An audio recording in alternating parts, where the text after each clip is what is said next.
Hi, my name is Mark Igloliorte. I'm one of the artists that have been included in the exhibition Subsist. I've been asked to talk about a couple of my works that are in the show, and I thought what I could do is use my iPad here to record myself speaking to the screen and then looking at a few slides and speaking to those, and that's pretty simply what this will be. So here we go. I'm going to have a look over here to this presentation I prepared. So here's my online commentary. So the two works that we're going to be talking about today is Kayak is Inuktitut for seal hunting boat and sealskin neck pillow. So you can see what's together with both of these is seal hunting. And what I'd like to talk about just to start off is this quote here from Bev Sellers, who launched this book, Whose Land Is It Anyway? A Manual for Decolonization, at the Emily Carr Aboriginal Gathering Place. I work at Emily Carr University, and so I took an interest in this book, and this is a part that I found really interesting here.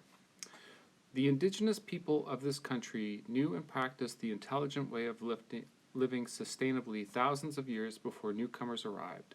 Imagine how much healthier our environment would be if this way of living was respected instead of being viewed as a pagan practice. So I'm thinking about seal hunting as something that needs to be respected because indigenous people have lived sustainably on the planet for thousands of years before colonization. So there's something very valuable and beautiful about that. And so I disagree with individuals and organizations who feel that hunting should be stopped or mitigated because of how they feel about it. If you think about this entire continent of indigenous people hunting and living sustainably, for a group to come along and pass judgment on that, I really question that kind of point of view. So one of the groups that I'm referring to specifically is PETA, or the People for Ethical Treatment of Animals. And so it came to my attention recently that PETA uses video games as a way of reaching a younger audience and using the kind of language of video games in order to critique people's relationship with animals. And so here we have Mario in a bloody raccoon skin with a decapitated head of a raccoon, I guess. And what I find so hurtful about this image is that the idea that if you wear animal skins, there's something maybe demented about you, or there's something wrong with you. You can see from the look on Mario's face, we were meant to judge this character as perhaps bloodthirsty or angry, and that's really not how Inuit relate to animals. And so, and I know PETA might release the odd statement about how they respect Indigenous people, but I really don't see it. What I see is a call for everybody to fall in line with their way of thinking, and to me that's very black and white, and it's not a productive conversation, and it certainly doesn't show respect for Indigenous people and our relationship to animals and using animal products like the fur. I guess Super Tofu Boy would be more like a superhero that PETA would like. It's just weird. I mean, I made tofu for supper last night, and it went over well. I don't mind using tofu, but anyway, this relationship to Indigenous people and how we use animals is something I feel that can come back to respect, as Bev Sellers had stated so eloquently in her book. Anyway, moving on. This is a seal that I harvested in the Lake Melville area of Inuktitut. a couple of springs ago, and I actually wrote a short piece about it for Canadian Art. And what I enjoyed about writing about this was about how I was connecting back with my community in Inuktitut, and how my good friend Mina was teaching me everything along the way with this practice of doing seal hunting on the ice. And she's such a good teacher that, you know, her nieces are really amazing seal hunters as well. I think sometimes people think about hunting in a gendered way, but that's really not how things are playing out these days. So I think that's another kind of misconception that we should push back on. There are all kinds of hunters. It's not just men, it's definitely women and young women as well. So this is my piece, Sealskin Neck Pillow. And with this, I'm kind of taking aim at groups like PETA and Greenpeace that like to position indigenous use of sealskin or furs with tradition. Because I feel like tradition, rather than thinking about what's happening contemporarily and what can happen in the future, it seems to kind of position things in the past, and perhaps a past that we're moving away from. So I wanted to make a piece that was contemporary and also had a future as well, without a doubt. So here's the sealskin neck pillow, just on a white background.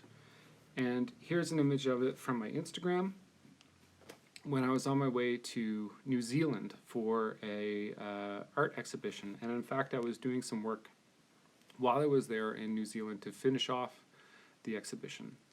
So this is the finished exhibition, and the Ramp Gallery, which is at Wintec in Hamilton, New Zealand, made a little video about it. So I'm going to play that now.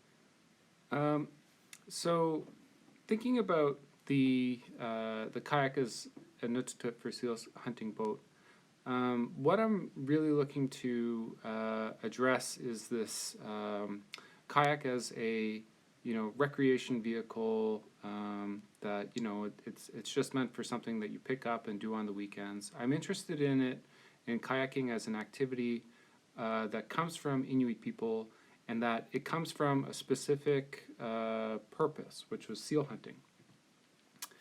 And I started thinking about this when I was visiting the Museum of Anthropology in Vancouver, British Columbia, and I came across this kayak, and it was just covered with harpoons. You can see there's about half a dozen different harpoons on the front of the kayak. And this book here on this image as well, co-edited by Susan Rowley. Susan is one of the curators at the Museum of Anthropology, and she sent me an email writing me about giving a presentation, and I said that I'm really glad that you reached out to me because I was wanting to get in touch with the Museum of Anthropology to do some work with these kayaks. And Susan said to me, we'll take everything out of the displays for you to work with, and you can have a room to yourself for a day, or as many days as you like. So I did just that. I went up to the MOA. You can see Susan was there waiting to greet me, and then I had all these different kayaks that I could work from for making drawings. And one of them that I really gravitated towards was this one with this man which was lying back, which was similar to a print that I had seen in the Winnipeg Art Gallery collection. Print by this artist named Luke, who's originally from Baker Lake. I like the way that the yellow is such a bright part of this image because the kayak that I had purchased for myself after arriving in Vancouver was yellow as well. So I've been using yellow as part of this kayaking experience for me. So here you can see that I'm working with this vinyl cutout text that I had assistance with from the design technician Martin at the Wintech school. And so I'm getting this ready to paint. And here's the finished work. So you can see what I've done is I've taken my sketches from working at the Museum of Anthropology and I've put them together with this text to make this kind of like banner painting of a meme. And what I wanted to do is kind of like remind people about the origin of the kayak, and also how its form is directly from its form is directly from its purpose.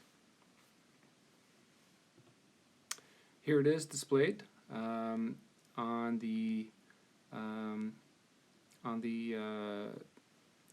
exterior of the gallery in this window that was lit up so that you could see it at night. And here's an image of it reproduced as a vinyl piece at the Subsist exhibition. And I really love how it's hung next to the print that played part of the inspiration for the work. And I also really enjoy how in the Subsist exhibition we have these miniature kayak with the harpoons up on the wall, and in relation to the sealskin neck pillow you can kind of see there in the dark as well. Yeah, it was really something for me to be part of this exhibition, to have all these different ideas about hunting and sealing, and to have them with these like these forms which come from a pre-colonial space.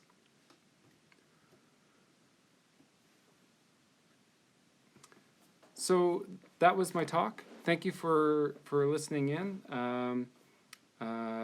You know, these are really unique times where you can't just go to a gallery and see the works.